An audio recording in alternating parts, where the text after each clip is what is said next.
We've presented a trial which is a randomised trial looking at a new type of therapy called a nanobody.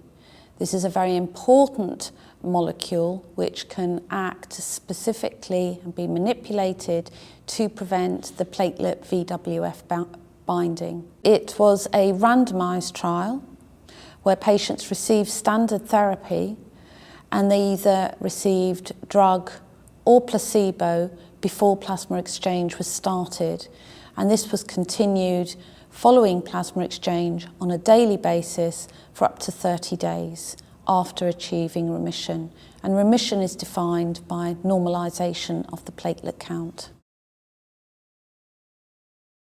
What we achieved actually was the number of the days for the normalization of the platelet was significantly lower for those patients that they were treated with Caplacizumab.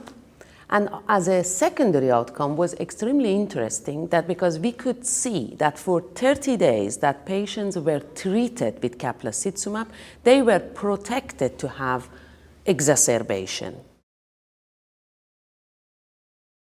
There was few mucosal type of bleeding, but in none of the patients there was a need to use the concentrate to solve the problem of the bleeding. So I would say all over, the drug could increase minimally the mucosal type of bleeding, but not significant bleeding episode that could create a clinical alteration for the patient to prevent the use of this drug. The importance of this paper is twofold. Firstly, it's the method of action of the compound, which is really quite unique. It's not associated with significant side effects. It doesn't appear to be immunogenic.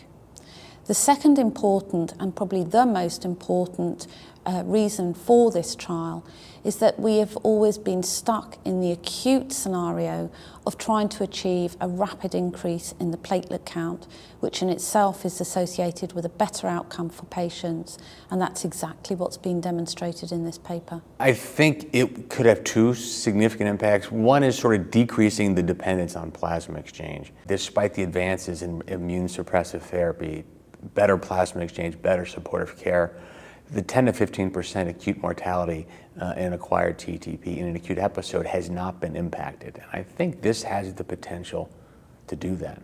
For me, the most important thing was, even if I'm working and I'm trying with the PECs to remove the platelet, I'm trying to do the best that I can do at the immune system with the immunosuppressive treatment, but the disease is too fast and I'm not able to achieve the result I want. With this drug, I can control the symptom.